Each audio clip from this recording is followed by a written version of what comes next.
আমি এখন ঠিক যে জায়গাটা দাঁড়িয়ে আছি সেটা আলিপুরদুয়ার। আলিপুরদুয়ারের এই চা বাগান, আমি ঠিক চা বাগানের মাঝখানটায় দাঁড়িয়ে আছি। এই গোটা লোকসভা কেন্দ্রটাতে কিন্তু চা, মানে চা বাগান, চা শ্রমিক, এটা একটা বিশাল ভূমিকা নেবে এবার ভোটে। এবার ভোটে যে ভোটটা হবে, মনে রাখতে হবে আলিপুরদুয়ার এই যে অঞ্চলটা, আলিপুরদুয়ার লোকসভা কেন্দ্র, এটাতে 111টা চা বাগান রয়েছে। 111টা চা বাগান এবং প্রায় 6 লক্ষ বা 6 লক্ষের কিছু বেশি শ্রমিক বা যারা চার সঙ্গে যুক্ত, তারা এই ভোটে অংশগ্রহণ করে ভোট দেবেন। অর্থাৎ এবারের ভোটটাতে বা এই অঞ্চল আলিপুরদুয়ারের ভোটের ভাগ্য নির্ধারণ করবে, কে জিতবে কে হারবে, সেটা নির্ধারণ করবে এই চা চা বলয় এবং চা শ্রমিকরাই, মানে চা মূল কথা এখানকার। আর এখানে তিনটে মানে শহর এলাকা, তিনটে পুরসভা এলাকা আছে। সেখানের ভোট সংখ্যাটা এই যতটাই থাকুক না কেন, মূল ভোটটা এই চা অঞ্চল। তো এই জন্য প্রত্যেক প্রার্থীরাই করছে কি, চা বাগানে আসছেন, চা বাগানে কথা বলছেন, চা শ্রমিকদের সঙ্গে কথা বলছেন। কিন্তু যেটা দুর্ভাগ্যের, এই অঞ্চলের চা তো জগৎ বিখ্যাত। আমরা সকলেই বলি উত্তরবঙ্গের চা, দার্জিলিংয়ের টি, এত নাম, এত যশ। আমরা সকালে ঘুম থেকে উঠে যে চা খাই, সেই চাটাও এখান থেকে আসে। কিন্তু এখানকার চা শ্রমিকদের এখানের চাকরি ছেড়ে তামিলনাড়ু ছুটছে। মানে এই চা শ্রমিক মানে কি হওয়া উচিত ছিল? হওয়া উচিত ছিল এখানে চা শ্রমিকরা, বাইরের লোকের এখানে শ্রমিক, যেটা আগে হয়েছে। এখানকার যে বিস্তীর্ণ অনেক মানুষজন আছেন যারা এখন এখানকার বাসিন্দা, তারা অধিকাংশই যারা চায়ের সঙ্গে যুক্ত, তারা বাইরে থেকে এখানে এসছেন। কিন্তু এখন এখানকার শ্রমিকরা যারা এখানে কাজ পাচ্ছেন না, বা কাজ পেলেও মজুরি এত কম, এত টাকা কম, এত মানে গরিবী জায়গাটা এতটাই বেশি যে তারা তামিলনাড়ু ছুটছেন। এমন অবস্থা, ডাবলিং বলে একটা ওয়ার্ড আছে, মানে যেটাকে বলা হয় একজন শ্রমিক 25 কেজি চা তুললো পার ডে। এবার 25 কেজির পর যে চা পাতা উত্তোলন হবে, তাতে 3.5 টাকা করে শ্রমিকরা পায় পার কেজিতে। এবার এই 3.5 টাকা যেটা নির্ধারণ করা হয়েছিল, সেই নির্ধারণটা হয়েছিল বাম আমলে। তারপর বহুদিন কেটে গেছে, সেই টাকাটা আর বাড়েনি।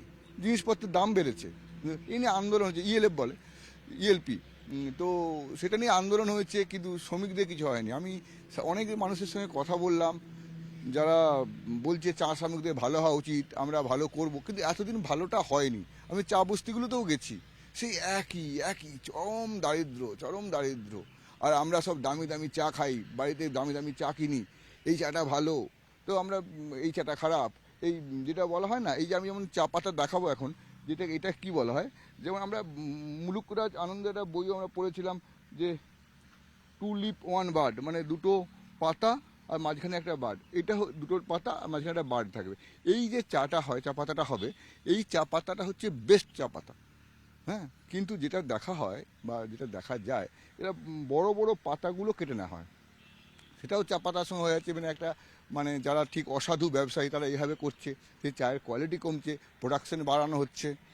তো এ সমস্ত কিছু করেও মানুষদের মানে অর্থনৈতিক জায়গাটা, মানে যারা শ্রমিক, যে 6 লক্ষ মানুষ এবারে ভোটে ভাগ্য নির্ধারণ করবে, মনোজ টিগ্গা, প্রকাশ টিগ্গা, এদের ভাগ্য নির্ধারণ করবে কে জিতবেন কে হারবেন, তাদের ভাগ্যটা কিন্তু খুবই খারাপ। এবার মনোজ টিগ্গা যিনি আছেন বিজেপির ক্যান্ডিডেট, তিনি এই অঞ্চলেরই, এবং তিনি নিজেও একজন শিক্ষক ছিলেন। তার বাবা, তিনি নিজে ছিলেন একটি চা স্টেটে থাকতেন, তার বাবা চা ওই কারখানায় কাজ করতেন, তিনিও চা বাগানে কাজ করেছেন এবং চা বাগানে কাজ করবার সঙ্গে তিনিও যুক্ত। প্রকাশ টিগ্গা যিনি ছিলেন, তিনিও এই অঞ্চলের সঙ্গে যুক্ত, এই অঞ্চলের বাসিন্দা, তিনি এই অঞ্চলটা ভালো করে বোঝেন। মানে এবারের লড়াইটা হচ্ছে মানে মানে কি বলবো, মানে খুব টানাটানির লড়াই। তো এবং প্রত্যেকে নিজের মতো করে বেছে নিয়েছে।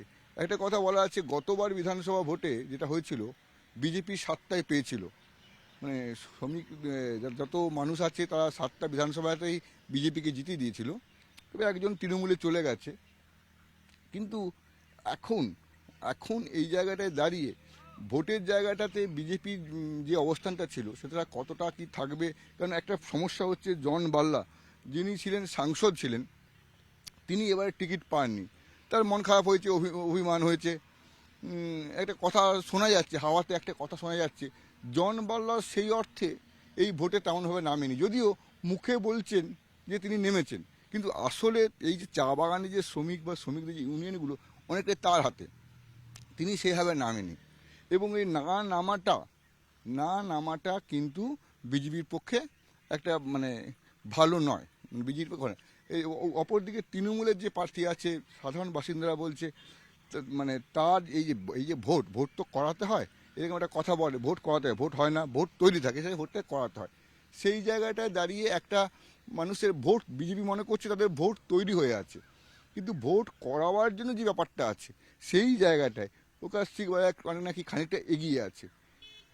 তবে এই ভোট মানে মূলত বা মানে যেটা মুদ্রা কথা হচ্ছে, যেটা মুদ্রা বিষয় হচ্ছে, ভোট হচ্ছে এক পক্ষ জিতবে অপর পক্ষ হারবে, সবই ঠিক আছে, কিন্তু যাদের জন্য একজন প্রার্থী হয়, একজন প্রার্থী জিতে সংসদে যান, তাদের কিন্তু উন্নয়নটা সেই বহুদিন ধরেই কেমন যেন থমকে আছে, সেখান থেকে বেরোনো যাচ্ছে না। আজকে চা বাগান এলাকা থেকে আমি চা বাগান ঘুরে ঘুরে বিভিন্ন খবর করলাম, তার ফাঁকে রিপাবলিক ডিজিটালের জন্য এই কন্টেন্টটা করছি। এইরকম কন্টেন্ট আমি আরও অনেক করব এবং আরও অনেক খবর দেব। তবে এই মুহূর্তে রিপাবলিক ডিজিটালে যে কন্টেন্টটা দিলাম, এটাতে মূল গল্পটা, এই চা অঞ্চলের মূল গল্পটা আমি বলে দিলাম। এইরকম যদি কন্টেন্ট আরও জানতে চান, রিপাবলিক ডিজিটাল দেখতে হবে। যেমন আমি জানিয়ে দিলাম চা বাগানে এখানে মূল মূল মূল মূল বিষয় হচ্ছে চা এবং চা শ্রমিক, এবং চা শ্রমিকরাই ভাগ্য নির্ধারণ করছে। আলিপুরদুয়ার থেকে ক্যামেরায় দেবুর সঙ্গে শুভ্রাংশু চ্যাটার্জি, রিপাবলিক বাংলা। নানা ধরনের কন্টেন্ট দেখার জন্য লাইক করুন, শেয়ার করুন আমাদের ফেসবুক পেজ, সাবস্ক্রাইব করুন আমাদের ইউটিউব চ্যানেল। পাশাপাশি অন্যান্য ব্রেকিং নিউজের জন্য অবশ্যই চোখ রাখুন রিপাবলিক বাংলায়।